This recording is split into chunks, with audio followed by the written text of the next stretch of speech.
And joining us on the carne asada is the beat reporter for The Athletic, Sam Blum. Sam, ¿cómo estás, amigo? I'm doing well. How are you? I'm doing very well. Sam, we wanted to bring you on. We wanted to talk to you because we caught your story in The Athletic. And the story is basically, for those who aren't aware of it, the Angels are neglecting their Spanish broadcasts. And being that we are an all Latino podcast here, this stuff is important to us. I mean, Right. we are aware that and Latinos play a huge part in Major League Baseball. And it was very disappointing. It was very disconcerting to see what Artie and the Angels have been doing to the Spanish broadcast. I mean, since he basically took over, I'm sure it's been going on later. I mean, Sam does a great job of laying this out. If you haven't read the story, I encourage you, please go to The Athletic. Look, they have a special right now where you could get it for $1.99. So there's no excuse. Don't buy a cup of coffee. Get The Athletic, because we need these kind of stories, because there is no transparency in baseball. Guys like Sam and other reporters are trying to bring some of that transparency to baseball so we can know what's going on here. So I want to start off with this, Sam. First of all, how did you catch wind of this story? Well, I mean, it's just really covering the team. You realize that they just didn't have. I never had met any of the Spanish broadcasters. I had never really noticed. I mean, I remember asking, like, oh, do they have one? And I was told they had maybe called a few games here and there, but I didn't realize where it was taking place or who was calling the games. And so, I just started reaching out I guess about 2 months ago, to people who I thought maybe would know more, and got put in touch with Jose Tolentino, who's been, the broadcaster for the Angels, the Spanish broadcaster for the Angels, on and off for the last 25 years, since 1998. And when he started, Disney on the team, and already didn't come until 2003 after they won the World Series. And so, really it just was a matter of talking to people and just trying to get a sense of, from as many people as possible, what the issue is here, how long it's really taken place, maybe the evolution of it. And you kind of get a sense that this is just it. The underlying point I got was that the Angels have never prioritized it. I think that over the course of the last 20 years, there have been different levels that they have prioritized it and haven't. But in general, it's not a priority for them. And really, they don't care now. I mean, it just comes down to the very simple fact that they don't care. They didn't even care enough to give me a statement saying that they cared in the article, which you read, they completely declined comment, which I was surprised by, because I would have thought at the very least they could say, hey, we want to do better, or hey, we will do better, or this isn't acceptable, or we do care, and that this is a way we do care, and that maybe you don't see it. But they didn't even do that. And so to me, it just shows they don't care. If you're not even willing to say that you do. Yeah, that's kind of how it came about, really just talking to people. And I give a lot of credit to Jose Tolentino, because he put his career on the line. And he really, put his soul out there in terms of what's important to him and what he'd like to kind of happen for himself. But I also think he understands, and he recognizes, as does everybody else in this industry who read that, hopefully, that this was about more than him. And there's no excuse for all 30 teams not to have a Spanish broadcaster, in my opinion. And I that's not to criticize all. I think a lot of teams do half the games, do the home games at the very least. And that's positive, and that's good. I really think that there needs to be 162 across all 30 teams, and that it should be something Major League Baseball gets behind and really, puts an effort in. Of course, you might not have the same listenership in Los Angeles as you will in Cleveland or Cincinnati, not to bash Ohio, but you know what I mean. But it's still there is an audience, whether it's big or small. There is that audience that would appreciate it and would get something out of it. And it's how you grow the game, and it's how you not only grow the game, but retain the fans that you do have. You had mentioned that Tolentino basically put his career on the line here. When you reached out to him, how difficult was it for him to participate? Was he forthcoming, or did it take some of your reporter skills here to get him to come along? I think at first he was a little bit like, I didn't know him. So it was like any story, like you don't know the person. And then I went and met with him. I went down to where he lives, down in Orange County in Mission Viejo. And we met and we talked for like 3 hours. And by the end of it, he was all in, because I think he recognized that, the funny thing was, I remember telling him, like, hearing it, and I was like, this is awful. And I think his reaction was he just didn't realize how bad it was. He's like, you know what? Like, I hadn't thought, because it's been years really since he was been treated well. It's been a very long time, and I think he just gotten so used to it that it's like it didn't register for him just how bad the situation was up until somebody was like, "Holy crap, this is awful! Like this is not right." Um, and it is not right, and I think it's more than just him, and it's more than just a broadcast. It's about how you treat your fans, and it's about how you reach out to your fans and how you build a fan base, and that's really what the story's about, in my opinion. Um, I appreciate you guys do this, and I think that, and you have me on, and we can maybe talk to an audience that I might not reach easily otherwise. And I think the Dodgers, since I'm sure this, I know you guys are more a Dodgers podcast, I still think that the Dodgers do this really well. That they've that was a big contrast in the story. Jaime, and I'm sure we'll talk more about it, but Jaime Jarrin was a big voice in that story, and I give him a lot of credit too, because he's someone that's clearly sticking by his colleagues, and that's a huge part of his legacy, in my opinion. He obviously didn't. He's a legendary voice, a legendary broadcaster, legendary dresser, all those things. But to me, it's this is the kind of thing that really matters, is when will you have everyone else's back, and I think he did. We're going to segue to Jarrin, but I just want to, for those of you who haven't read the story, look, I'm not revealing any secrets here. This isn't even the worst part. You have to read the story. But what Sam is mentioning here is Tolentino went from a full-time employee, fully benefited from the Angels, with the Angels, to then becoming, it was part-time, then going to freelance.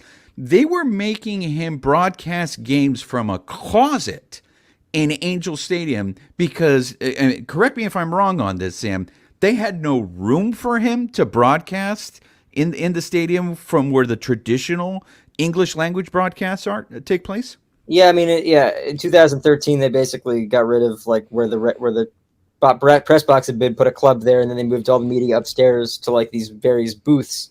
It's not a good press box even for us today, but it's still a press box that we have access to and we can sit in. And that there is space. I mean, listen, I don't know all the things that go into how these decisions are made, or how space can be divided there, but you find space for a Spanish broadcast. That's what it's as simple as that. Like you can't tell me that this is the only option is for him and for that crew to be going into right field into to an AM 830 office. It's not even the station that broadcasts the games, to be sharing an office like in a sound booth, and then. It made no sense for him to be driving, 40 minutes each way, really. So he would just basically could just do it at home. And so that's where he ended up doing most of these games from his laundry room. So, it's just, it's like you said, there's more details in there that just make it worse and worse. And, talking to the people that at the station where he does work, KW, I mean, there was a lot of, it came off to me as incompetence, just not really knowing exactly where things, like why decisions were made or how decisions got made or what the basis was for why things were, it just didn't seem like they were operating in the best interest of putting a broadcast out there. And I felt like the interviews I had there with Jim Kalmanson that, he was trying to make the case that they do care, but I mean, there was a lot of evidence to suggest that they don't. So the evidence is one thing. He can tell me another. I'll put it in the story, but I think people can decide for themselves. No, and I think you do a really good job. It's very clear. Yeah. One of the things that I really appreciated about your story is not only that you wrote it, but that you, as you mentioned, you brought in the maestro, Jaime Jarrin. I don't think you can think, especially in Southern California, when you talk about Spanish broadcasts, first of all, you can't talk about it without talking about Jaime Jarrin. And I'm not just talking about baseball. I mean, this guy has a resume that would have been impeccable just as a journalist, right? Not alone as a broadcaster. Did you feel it was necessary to get Jarrin's voice in this story to lend it some weight? Absolutely. I mean, listen, could the story have happened without him? Would have not been nearly as effective, in my opinion. But at the same time, yeah, I mean, he was the number one on the list outside of, talking to people with the Angels. And really, I think that you need, whether it's Jaime or it's somebody else who has that job, I think you need to hear from somebody who can tell you firsthand the value of doing 162 games and being treated like a human being and being treated like a real employee. I mean, you need the contrast, and it's not, the Dodgers do obviously I think better than anybody, but there are other teams. I mean, the Padres do 162 games. Both Texas teams do. Both Florida teams do. Both New York teams do. And you look at what do all those places have in common? Significant Spanish language audiences. I think Arizona does it as well, and that's the key. I mean, can you you want to be able to reach those audiences, and it's not just the audience. It's the players too. I mean, the players have, and there's not a lot of Spanish speaking beat writers, and that's probably a separate issue that could be written about another day. But this is an opportunity, I think, for players to have their stories told and to engage in media. And, it's really an important thing that gets overlooked. There's a lot, I can't communicate directly with Spanish speaking baseball players. I mean, there's interpreters but you don't have that relationship necessarily because it's just not easy. You know what I mean? Different cultures. It's a lot of, it's tough. And so I think when you have a Spanish language broadcast, those stories can get highlighted in ways that they wouldn't otherwise get. So there's a lot of reasons why it's really important. But I give credit to teams that do this 162 games a year, that care about it, that that pay their broadcasters, that that really invest in the product, because they know it's not just about getting on radio and having a good radio product. It's about building a fan base and engaging your players and recognizing that baseball is a bilingual sport, and that it needs to be kind of recognized and treated like that. And look, and I can't stress enough, guys, read the story. There's a lot of quotes in there from the maestro in it. And we've had the maestro on the show. We've talked to the maestro. He is a gentle giant, in my opinion, but he brings the heat in your story. Like, he does not mince words. Like, you even said it in the beginning of this interview. You flat out said it. It's not a matter of discourse. The Angels don't care about the Latino community. And Jarrin says it. I mean, He does. You sit there and in your story, you mentioned how he told Artie. What's fascinating, if anybody who knows Jarrin's story, the way Tolentino ended doing broadcasts for the Angels is how Jarrin started doing broadcasts. So if you want to compare the two organizations, the Dodgers really grew and invested in their Spanish broadcasts, while the Angels just seem to have abandoned it. You had mentioned that it the was 1950s too. Yeah, It's like, we're talking a long time ago, which is you get why he would start like that, because it's a totally different time. But they realized how valuable he is. Yeah, in 1950s, where they were hanging Mexicans in Orange County in Southern California. Read a history book, everyone. One of the things you had mentioned, whether it was just incompetence on the Angels' part, Sam, I'm curious, is this the Angels, like you said, the incompetence setting themselves up for failure? Or do we have something, I don't want to say criminal on our hands, but the way they treat their employees in particular, I mean, some sort of discrimination involved here, because you're going from full-time to part-time to freelance. It's just like he mentions in the story, I need a livable wage. I need to be able to live. That maybe assessment wouldn't be for me to maybe give, but I would say that there is, I think that the Angels kind of hid behind this concept. Well, that's the radio station that kind of is in charge of this situation, and that is the case for pretty much every broadcast partner, technically, across the country. I mean, the Angels also have, Bally Sports West, that I think technically employ like Mark Gubiza and Wayne Randazzo, the people that broadcast Angels games on television. But at the same time, I remember I texted John Carpino, the Angels president, to get his comment for this, and one of and this wasn't put in the story, but his response to me was, Jose Tolentino isn't an Angels employee, and what I said to him back was, well, he might not be an Angels employee, but just like all your other broadcast partners, you determine who calls the games, and you determine the working conditions for those people, and everybody who I spoke to for the story said that you were a critical figure in making those decisions,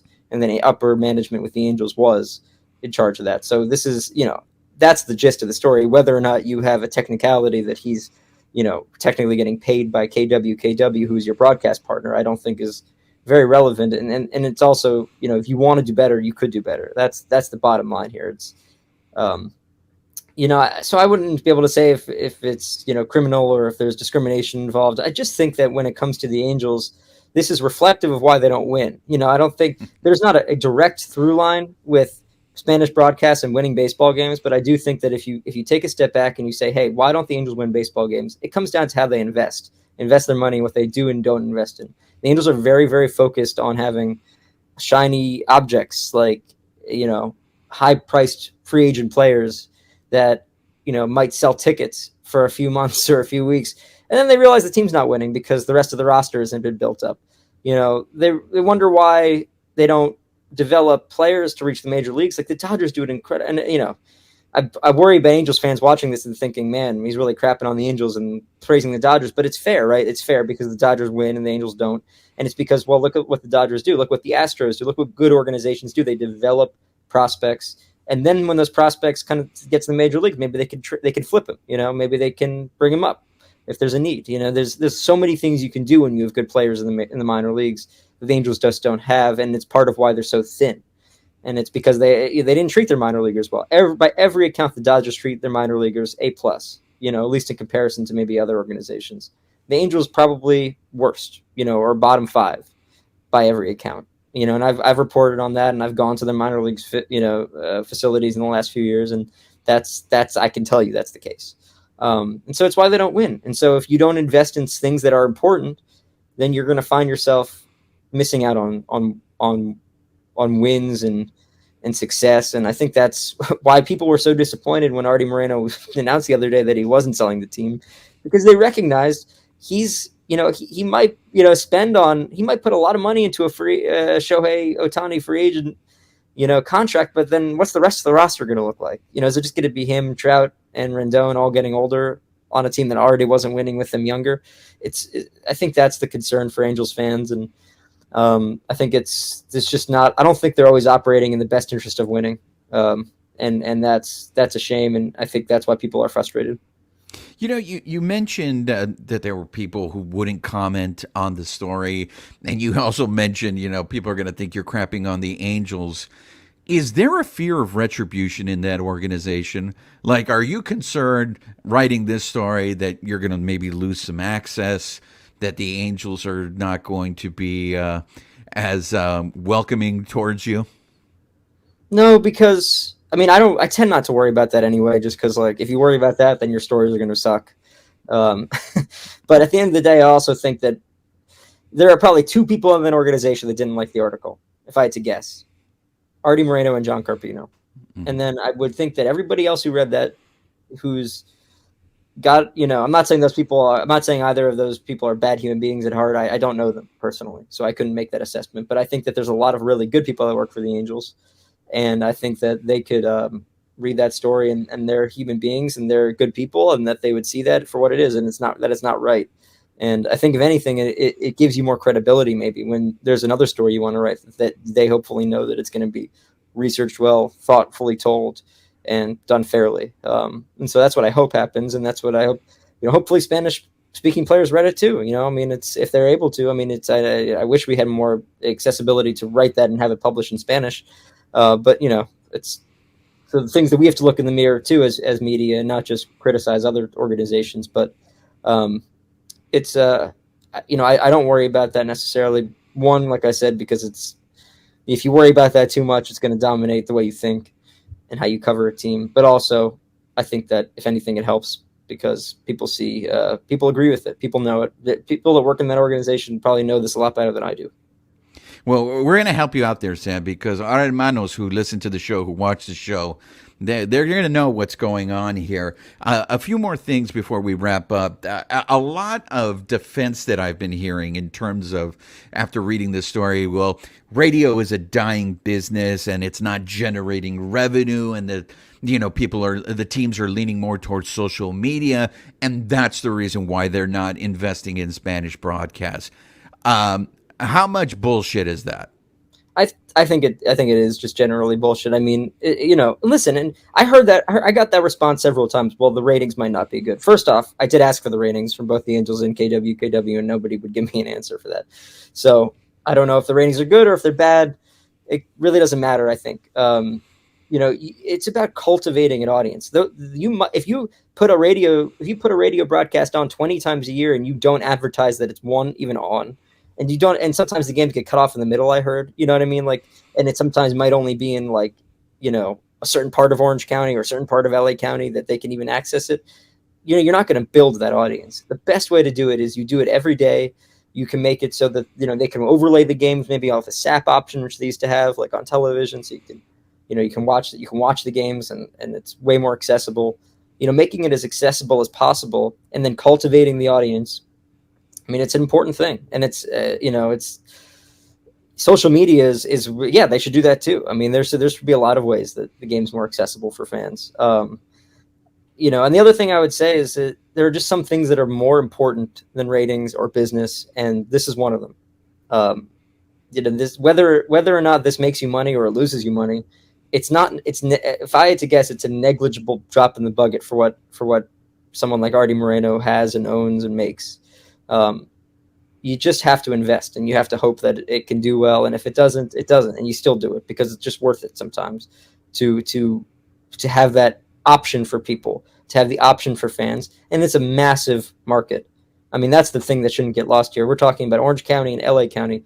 LA County is almost 50% people that speak Spanish. I'm sure there's a lot of overlap, people that are bilingual, but there's 50% pretty much that speak Spanish. So there's, and their name is the Los Angeles Angels. So if they're gonna do that marketing grift, really, I mean, then you can't then pretend that you're not in LA. And not to say that, I mean, even in Orange County, Santa Ana, I mean, these are huge Spanish speaking populations.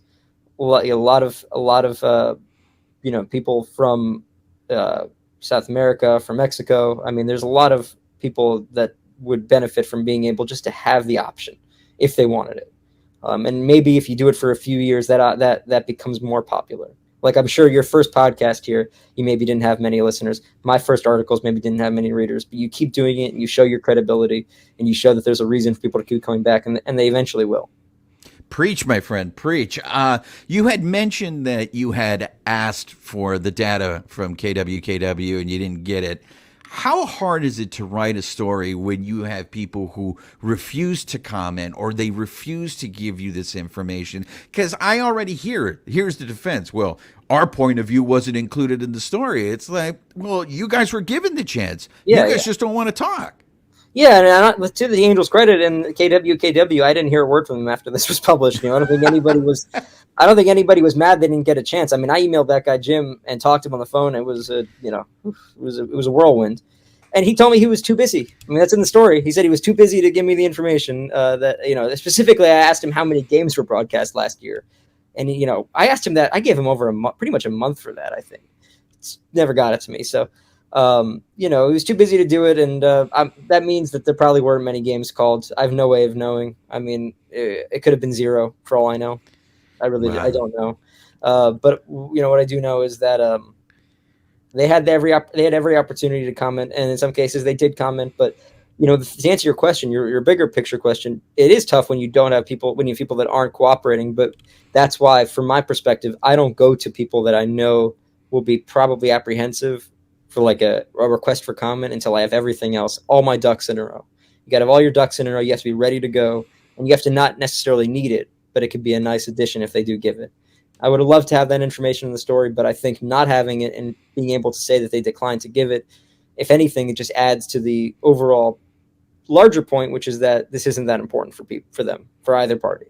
And it just bolsters that. Even if it doesn't give you the data that you want, it still gives you a look into maybe their thinking and their reasoning and their overall motivations for how they handle this whole situation to begin with.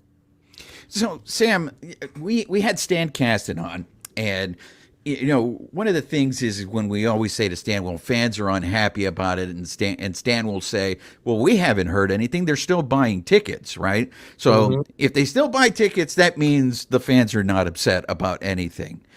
I know some Latino fans that are aware of your story are really upset about it, but I'm curious if you've had any interaction with Angel Latino fans and how they feel about this. I mean, do they share that same anger that the rest of us do? Yeah, I see on Twitter, a lot of people that were like, "This is so disappointing," as a Spanish.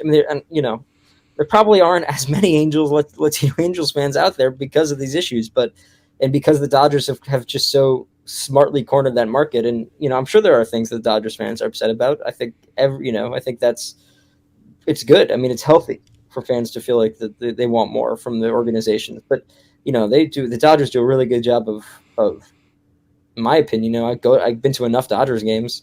They do incredible Pride Night. They do a lot of Heritage Nights. I mean, these are things the Angels. I mean, they have some of it, but it's weak. I mean, their Pride Night's really weak.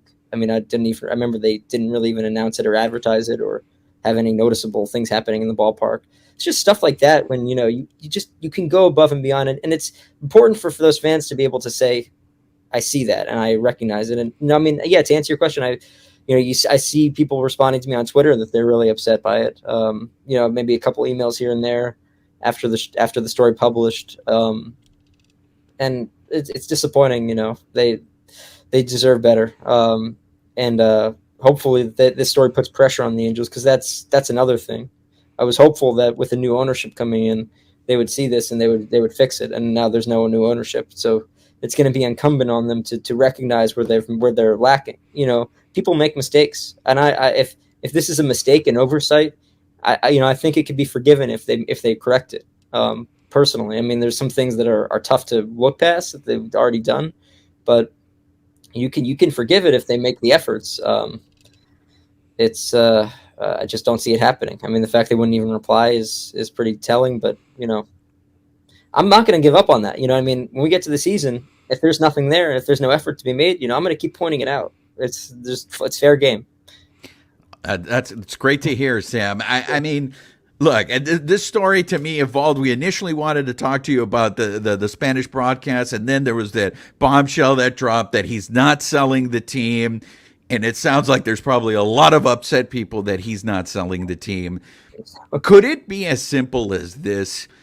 I feel people that maybe are in a position of power hate the idea that someone else is going to succeed where they failed.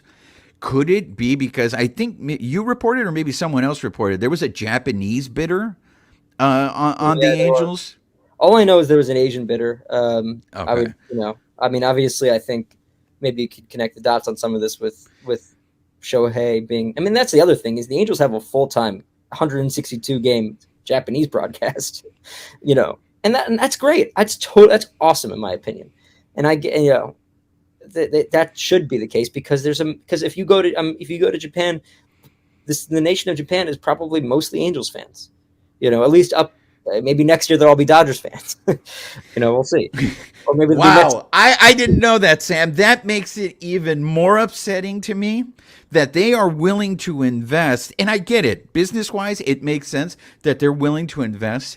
But that for them, and to be in the heart of Anaheim, and for those of you who aren't familiar with Orange County, Anaheim is a lot of Latinos. And I don't have the figure, so I'm not going to sit here and tell you the majority of Anaheim is Latino. But for them to be 162 games with Japanese, but won't do it in the Latino community, I look, we can get other people to talk about what a disappointment Artie Moreno has been to the Mexican American community. But us Dodger fans, we have a little experience when we have poor ownership. And there's part of us that I'm sure who lived through the McCord era are like, hey, Angel fan, I pity you, man. I know what it feels like to have somebody, an owner that's doing this. But wow, I was not aware that they had full broadcast for Japanese. Yeah, now it just seems like it's more on purpose that they're not investing in the Spanish. I mean, it's, that wouldn't be for me to say, but I mean, you can make it. I certainly think that I wouldn't blame people for feeling that way. You know what I mean? Yeah. I mean, listen, I think it's good that they broadcasted Japanese, because there's a lot of Japanese. I mean, it's the same reason why it would be great if they broadcast in Spanish. I mean, yes, it's just you got to have you want to cater to the fans that are that will show up and that are loyal. I mean, this is, I think Hispanic fans are loyal fans, that they can get behind their team, that they'll be there. I mean, that's what you see with the Dodgers. I mean, it's a loyal fan base that they've built. And, the Angels aren't in Los Angeles, and there's a ton of people in, like you said, Anaheim, Santa Ana, that that it's just a massive population and potential area of growth for them. That, I mean, if I were running a business, I would certainly be like, let's go. This is great. Like, this is untapped. Like, but I'm not. I haven't made $1 billion like Artie Moreno. And I don't. Maybe I'm wrong. But it just seems like the right thing to do on top of being a smart thing to do. Absolutely. Well, look, Sam, I want to thank you for writing this story. For me, it was important just because, I'm bilingual, but my first language was Spanish growing up. And a lot of times in the car, when we weren't able to watch Vin Scully, we were in the car listening to Jaime Jarrin. So Spanish broadcasts have been an important part of my life. So when I came across your story and just saw, look, I'm not an Angel fan, but there might have been a kid who was just like me, who was an Angel fan, who had Spanish-speaking parents who were riding in a car and wanting to hear the game. And for them to not have the ability to do that sucks, because I want to grow the game of baseball. I want baseball to be healthy.